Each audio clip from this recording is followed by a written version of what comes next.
Hello guys, कैसे हैं आप? आज हम फैक्टोरियल में बेस्ड एक प्रॉब्लम देखेंगे क्लास 10 और 9 आईसीएसई के लिए, बच्चों के लिए। ओके, देखते हैं प्रोग्राम क्या है। प्रोग्राम है जैसे यहाँ पे लिखा है write a program in Java to accept a value to find and display its factorial. पहले समझ लेते हैं फैक्टोरियल होता क्या है। ये कह रहा है प्रोग्राम बनाना है जिसमें हमें वैल्यू एंटर करानी है और उस वैल्यू का क्या आ जाए, फैक्टोरियल आ जाए। जैसे कि यहाँ एग्जाम्पल में लिखा भी हुआ है, जैसे कि आपने एक वेरिएबल में 4 एंटर किया तो 4 का फैक्टोरियल क्या होता है? 4 इंटू 3 इंटू 2 इंटू 1। यानी जब हम इसको कैलकुलेट करेंगे तो क्या आ जाएगा? 4 3 या 12, देन 2 या 24, 24 1 या 24।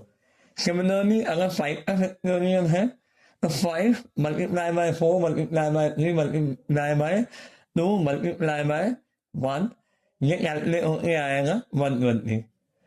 तो पहले समझ लेते हैं कि हम वैल्यू कैसे एंटर करते हैं। अगर नाइन के बच्चे उस प्रोग्राम को बनाएंगे तो जावा डॉट आईओ पैकेज से बनाएंगे, क्योंकि उनके सिलेबस में जावा डॉट आईओ पैकेज है। क्योंकि जब भी हम वैल्यू एंटर करते हैं तो सबसे पहले हमें एक पैकेज इंपोर्ट कराना पड़ता है, Java dot IO dot express, क्योंकि साफ साफ लिखा है कि वैल्यू को एक्सेप्ट कराना है। तो वैल्यू एक्सेप्ट कराने के लिए, एंटर कराने के लिए फर्स्ट ऑफ ऑल हमें एक पैकेज इंपोर्ट कराना पड़ता है जिसका नाम है जावा डॉट आईओ। अगर आप लास्ट 9 लाइसेंसिंग के तो लास्ट 10 लाइसेंसिंग के हैं तो आप जावा डॉट यूटिल कराएंगे, वो भी मैं बता दूंगा आगे।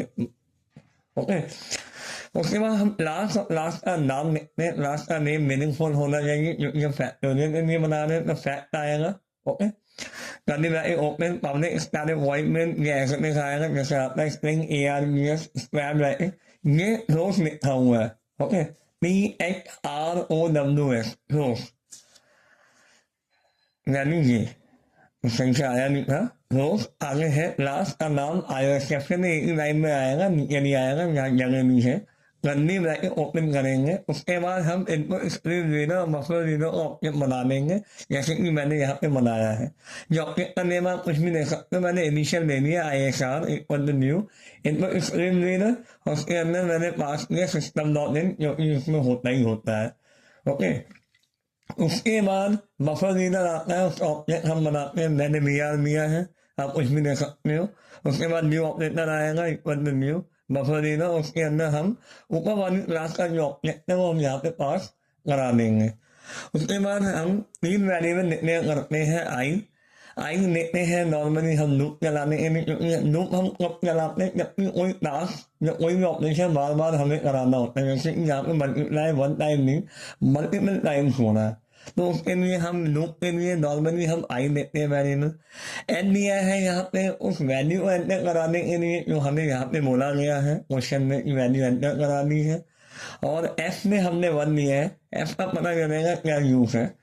और system dot out dot print L N हमने किया है एंटर नंबर, इससे हमारा स्टेटमेंट फायर होगा ताकि यूजर को पता चल जाए कि उसे क्या एंटर कराना है। ओके, उसके बाद हमने एज यूजर जैसे हम वैल्यू एंटर कराते हैं वेरिएबल का नेम जिसमें हमें वैल्यू एंटर करानी है, उसके लिए एन के लिए equal to India dot parseInt D dot read line. इस सेंटेंस को लिखने से क्या होता है, हमारी वैल्यू एंटर हो जाती है इंडिजर टाइप की, क्योंकि हमें इंडिजर टाइप की करानी है। 4 और 5 ऐसे वैल्यूज है इंडिजर टाइप। अब हम यहाँ पे क्या लगाएंगे, फॉर का लूप लगाएंगे। कैसे? पहले हम लिखेंगे आई इक्वल टू, अब ये जो वैल्यू है 4 या 5 इसमें स्टोर होगी एन में, तो हम लूप लगाते हैं एन से, क्योंकि एन की वैल्यू कुछ भी हो सकती है। यूजर के ऊपर वो क्या एंटर करता है।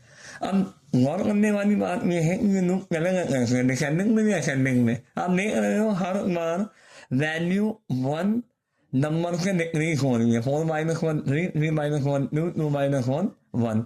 और लूप कहाँ तक चलेगा? हमेशा 1 तक चलेगा, चाहे वो 5 का फैक्टोरियल है तो या 4 का फैक्टोरियल है तो हम लिखेंगे आई की वैल्यू जब तक इससे बड़ी है या बराबर है 1 से बड़ी है या बराबर है, क्योंकि ये डिसेंडिंग ऑर्डर में है और डिसेंडिंग ऑर्डर में हमेशा ग्रेटर देन इक्वल टू आता है। ओके, और हर बार -1 हो रहा है तो क्योंकि ग्रेटर देन इक्वल टू आया है तो आई माइनस माइनस ही आएगा।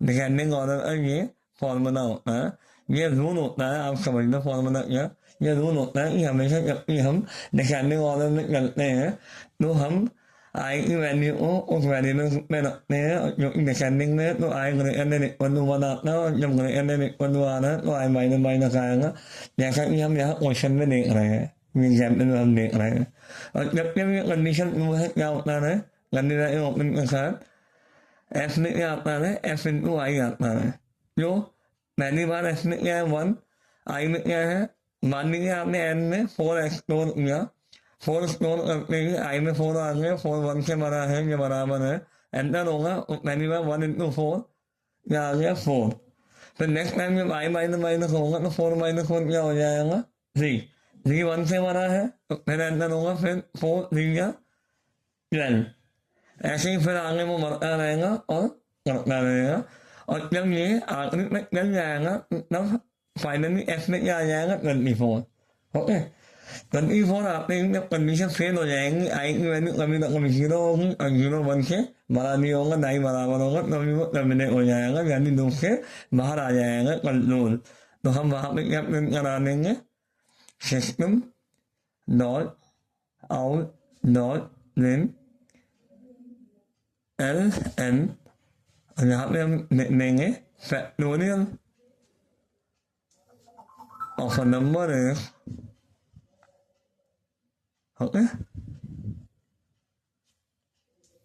प्लस एफ सेमीकोलन और यहाँ पे हमारा मेन खत्म यहाँ हमारी क्लास खत्म आपको इस बात का ध्यान रखना है कि अगर लास्ट 10 के बच्चे बना रहे हैं तो जावा और आईओ की जगह क्या आ जाएगा यहाँ पे इंप्लेस ऑफ जावा और आईओ यहाँ पे आपका आ जाएगा इम्पोर्ट जावा और यूटिल ओके और उसी के अकॉर्डिंग यहाँ इंग्लिश आ जाएगा यहाँ पे scanner SCN equal to new scanner system dot in आ जाएगा और यहाँ पे एससीएन डॉट जो भी आपने स्कैनर क्लास का ऑप्शन बनाया है एससीएन डॉट नेक्स्ट पिन आ जाएगा वैसे बंद हो जाएगा सेम होगा बाकी सारा कुछ सेम रहने वाला है आई होप आपको ये समझ में आया होगा ये मैंने लास्ट टेंथ में लिखा है यहाँ से हटा दीजिएगा प्रोग्राम आपका ये है thank you so much I hope आपको समझ में आया होगा नेक्स्ट वीडियो में एक नए टॉपिक के साथ मिलेंगे थैंक यू